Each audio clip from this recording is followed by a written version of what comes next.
Сайн бацгаана уу? Энэхүү бичлэгээрээ нэгсийн нэгтлэн бодох бүртгэл программын үндсэн хөрөнгийн борлуулалт гэх баримттай танилцах болно. Үндсэн хөрөнгийг худалдсан үн нь түүний дансны үнээс өндөр байвал үндсэн хөрөнгө худалдсаны олж, бага байвал үндсэн хөрөнгө худалдсаны гарзыг хүлээн зөвшөөрч бүртгэдэг. Үндсэн хөрөнгийн дансны үн буюу үлдэгдэл өртөг нь анхны өртгөөс хуримтлагдсан илгэдлийг хассан дуу юм. Програм дээр үндсэн хөрөнгийн борлуулалтыг хоёр аргачлал байдаг. Эхний аргачлал нь үндсэн хөрөнгө данснаас хасаж борлуулах үед туслах данс ашиглана. Хоёр дахь арга нь туслах данс ашиглахгүйгээр данснаас хасах юм. Энэ тохиргоог нь бүртгэлийн параметрын тохиргоонд тааруулж өгдөг. Одоо уг тохиргоогоо харцгаая. Энэ хэсгийг чагтлавал үндсэн хөрөнгө хасалтын туслах данс ашиглахгүй. Чагтыг арилгасан тохиолдолд үндсэн хөрөнгө хасалтын туслах данс ашиглагддаг.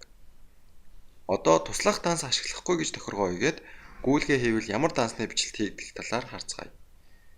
Гүйлгээг дараах жишээн дээр туршиж үзэх болно. 1 сая төгрөгийн анхны өртөгтэй тоног төхөөрөмжийг жилд бүр 100,000 төгрөгөөр 8 жил илэгдүүлж тооцож бүртгэсэн байна.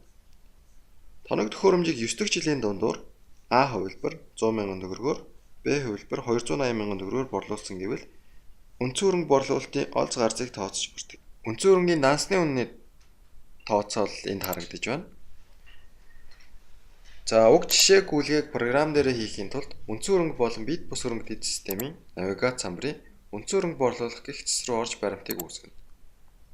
Баримтын толгой хэсэгт борлуулж буй хөрөнгийн байршил, үндсэн хөрөнгийн үйл явдал, үндсэн хөрөнгийн шилжилтийн зүйл, бэлдэх баримт, худалдаа авагчийн мэдээлэл болон хасалт хийж буй хөрөнгийн илэгдэл тооцохтой холбоотой талбаруудыг бүглэнэ.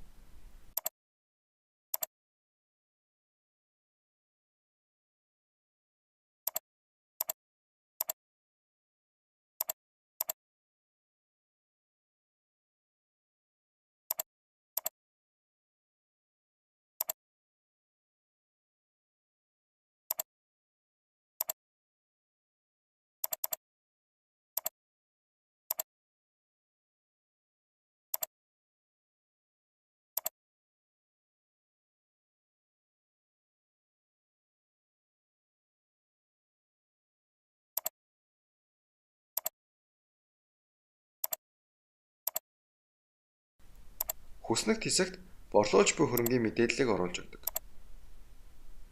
Хэд хэдэн хөрөнгө оруулж өгөх боломжтой. Жишээнийхээ дагуу эхлээд дансны үнээс бага үнээр борлуулад програмын хийсэн дансны бичлэлтийг харцгаая.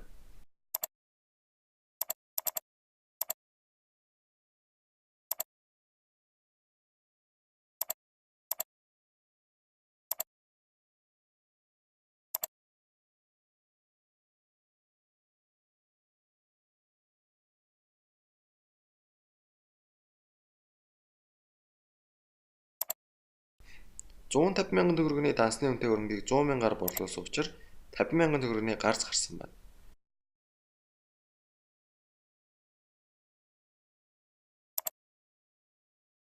Одоо харин дансны үнээс их үнээр борлуулад дансны бичлэлтийг харцгаая.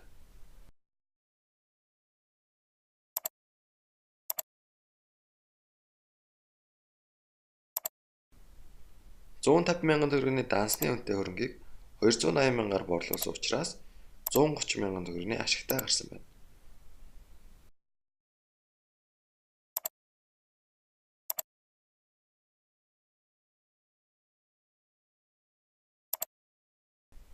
Бичлэгний эхэнд ярьж байсан тохиргоо руу эргэж ороод үндсэн хөрөнгийн хасалтын туслах данс ашиглана гэж тохиргоо хийгээд гүйлгээ хийвэл ямар дансны бичлэлт хийгдэх талаар харцгаая.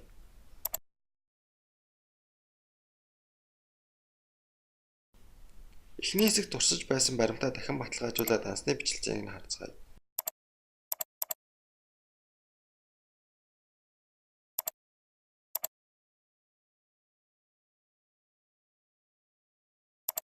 Энэ тохиолдолд эцсийн үр дүн нь ижил боловч дансны бичлэлт маш ондоо байгааг харж байна.